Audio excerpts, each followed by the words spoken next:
अजीत डोभाल, राष्ट्रीय सुरक्षा सलाहकार अजीत डोभाल पीएम मोदी ने रूस भेज दिया है। 27 से 29 मई तक डोभाल मॉस्को में रहने वाले हैं। रूस के साथ S-400 और Su-57 पर बात होगी कहा जा रहा है। 5th जनरेशन Su-57 जेट की डील हो सकती है।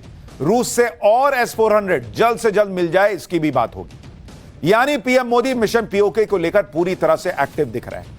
मिशन पीओके का ऐसा लग रहा है बटन दब चुका है, वरना एनएसए को तुरंत भेजना रूस और कहना कि S-400 जल्दी से जल्दी और दो भाई, इसका क्या मकसद हो सकता है? भारत का डिफेंस प्रोडक्शन तो और बढ़ गया है। इसके साथ भारत दुनिया के बेहतरीन हथियार खरीद रहा है। भारत अपने यहां जो हथियार बनाता है, कहा जा रहा है उन फैक्ट्रीज में वीकली ऑफ भी कैंसिल हो गए। ताबड़तोड़ प्रोडक्शन चल रहा है। पीएम मोदी के हर फैसले से अमेरिका को भी झटका लगेगा, स्पेशली Su-57 की जो बात कर रहा हूं, जो भारत के साथ डिफेंस डील की कोशिश कर रहा है। लेकिन पीएम मोदी ने अमेरिका को भी मैसेज दे दिया है कि भारत के साथ काम करना है तो भारत की शर्तों पर करना होगा। ऐसा नहीं चलेगा कि अमेरिका अपनी चौधराहट दिखाता रहे, और अब तो वो समय चला जा चुका है। यह नया भारत है जो अपने हिसाब से काम करता है, चाहे किसी को अच्छा लगे किसी को बुरा लगे। लेकिन आपको अजीत डोभाल के रूस दौरे के बारे में डिटेल में आज जानना चाहिए। पाकिस्तान को चीन अपने फाइटर जेट आधी कीमत पर क्यों दे रहा है, और रूस के साथ भारत की डील से ट्रंप क्यों परेशान होंगे, ये सारी चीजें अब आपको बताऊंगा। लेकिन पहले एक टीजर देखिए।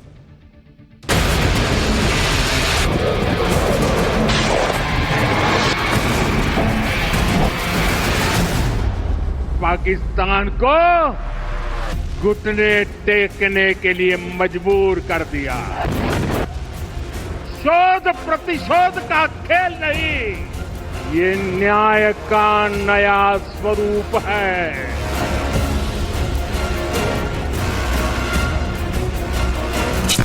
सौगंध मुझे इस मिट्टी की, मैं देश नहीं मिटने दूंगा।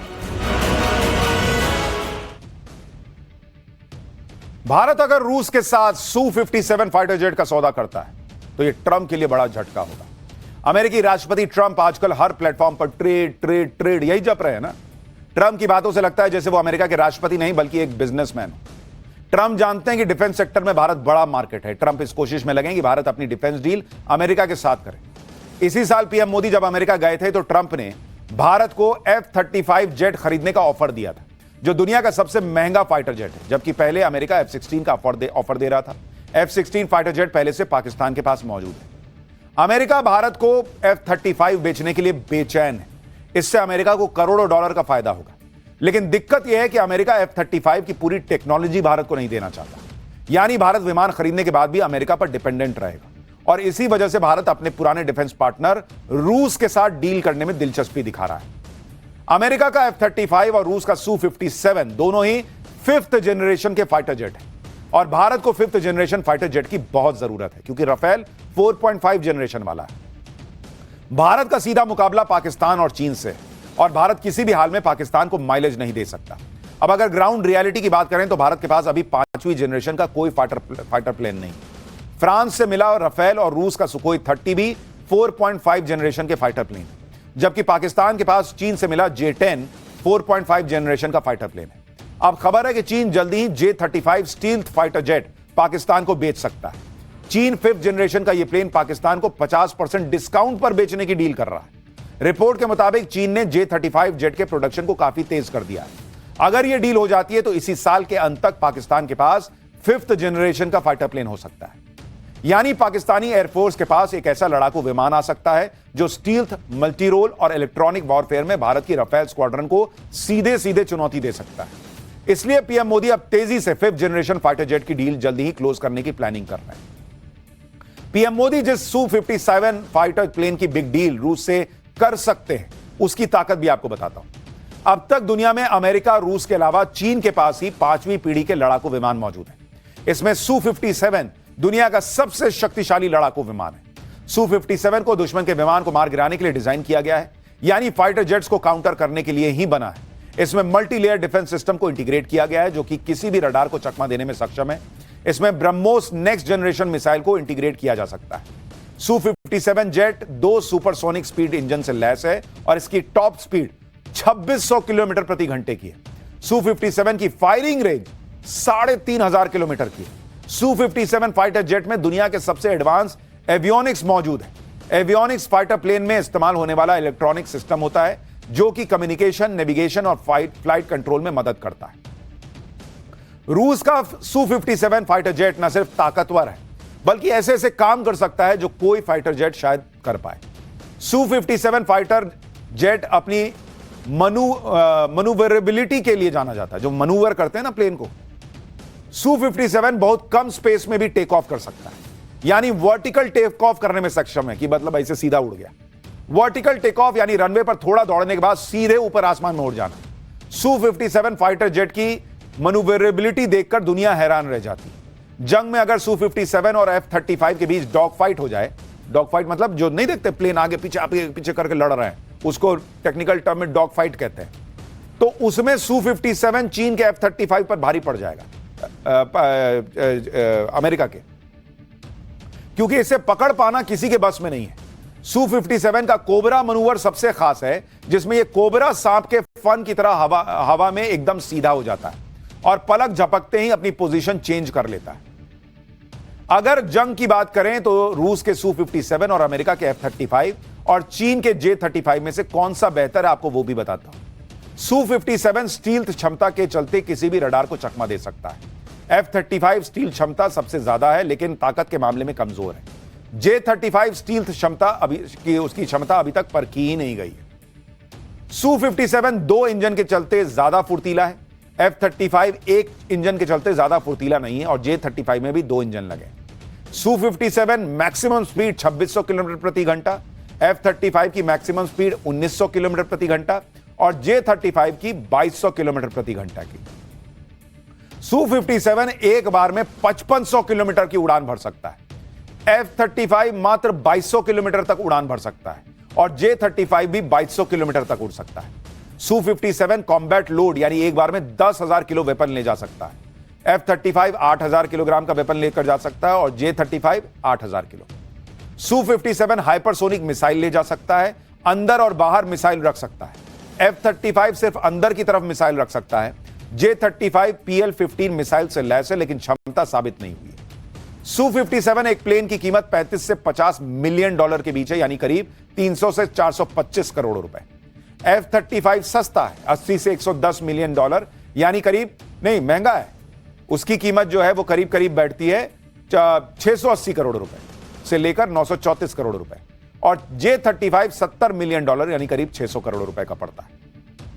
यानी हवाई जंग में Su-57 चीन और अमेरिका दोनों के फाइटर जेट पर भारी पड़ेगा। अमेरिका पूरी कोशिश कर रहा है कि भारत उसका F-35 खरीद ले। इसी तरह की कोशिश अमेरिका ने एयर डिफेंस सिस्टम खरीद के समय भी की थी। भारत ने रूस का S-400 खरीदा जिस पर अमेरिका ने बहुत ऐतराज जताया था। अमेरिका ने तो भारत पर सैंक्शन तक लगाने की धमकी दी थी, लेकिन भारत झुकता है बॉस, भारत ना झुकने वाला।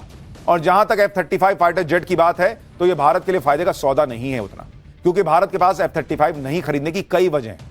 आपको बताता हूं कि F-35 में कितनी कमियां हैं। पेंटागन और यूएस गवर्नमेंट अकाउंटेबिलिटी ऑफिस के मुताबिक F-35 बहुत ज्यादा डेटा प्रोसेस करता है जिससे पायलट परेशान हो जाते हैं। F-35 में 65 ऑपरेशनल खामियां हैं। अमेरिका के आधे F-35 इमरजेंसी उड़ान के लायक नहीं है। F-35 डेवलपमेंट साइकिल में कंप्लीट नहीं है। इसके एवियोनिक्स में भी कई समस्याएं बताई जाती हैं। अमेरिका का F-35 करीब 12 बार क्रैश हो चुका है। मेंटेनेंस में देरी और साइबर डिफेंस की भी समस्या बताई जाती है। यानी अमेरिका भले कहे कि F-35 फाइटर जेट दुनिया का सबसे पावरफुल फाइटर जेट है, लेकिन इसकी लागत और बार बार क्रैश होने की वजह से यह सवालों के घेरे में है। यह वीडियो देखिए जिसमें F-35 क्रैश होता दिख रहा है। इसी साल जनवरी में F-35 क्रैश हुआ था, जिसके बाद कॉम्बैट सिचुएशन में F-35 की सुरक्षा को लेकर सवाल खड़े होने लगे।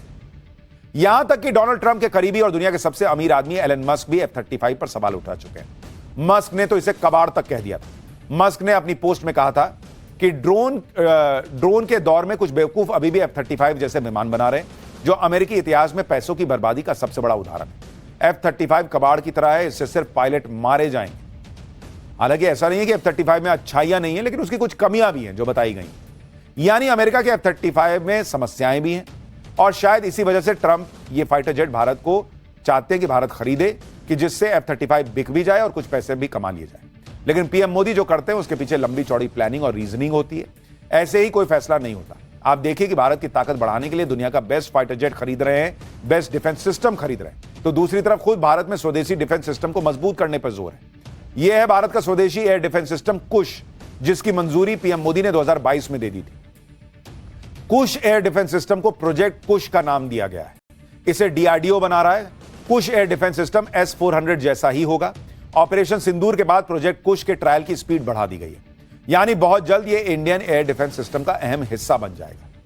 कुश एयर डिफेंस सिस्टम की खासियत क्या है वो भी बताता हूं। एक बार में 80 टारगेट को यह निशाना बना सकता है।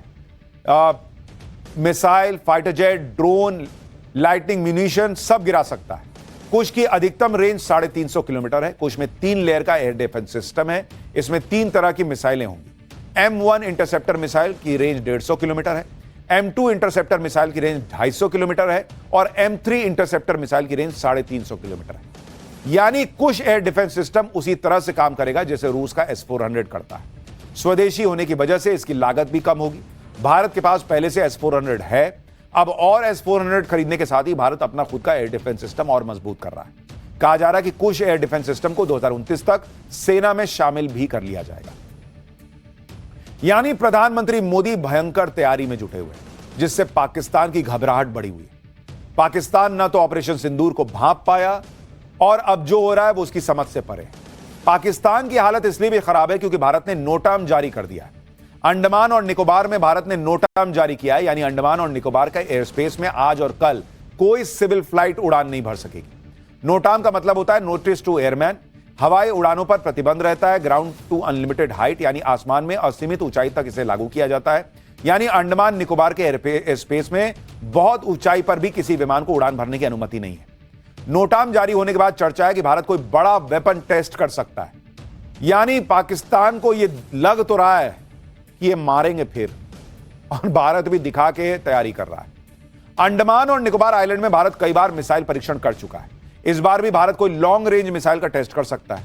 आप देखिए कि पिछले कुछ सालों में भारत ने अंडमान में किस तरह से मिसाइल टेस्ट किए। जैसे जनवरी 2025 ब्रह्मोस सुपरसोनिक का परीक्षण हुआ था यहां पर। अप्रैल 2024 में air launched ballistic missile test हुई थी। मार्च 2022 में ब्रह्मोस मिसाइल के एक्सटेंडेड रेंज का परीक्षण यहीं पर हुआ था। कुल मिलाकर पीएम मोदी जिस एग्रेशन और टाइम बाउंड अप्रोच के साथ काम कर रहे हैं, उससे तो लग रहा है कि कुछ बड़ा प्लान किया गया है। लगातार पीओके का जिक्र पीएम मोदी कर रहे हैं, उनके मंत्री कर रहे हैं। अब पीएम मोदी का मिशन क्या है और अब क्या शुरू होगा, यह तो कोई नहीं जानता। इतना जरूर है कि भारत की तैयारियां देखकर पाकिस्तान के होश उड़े हुए हैं।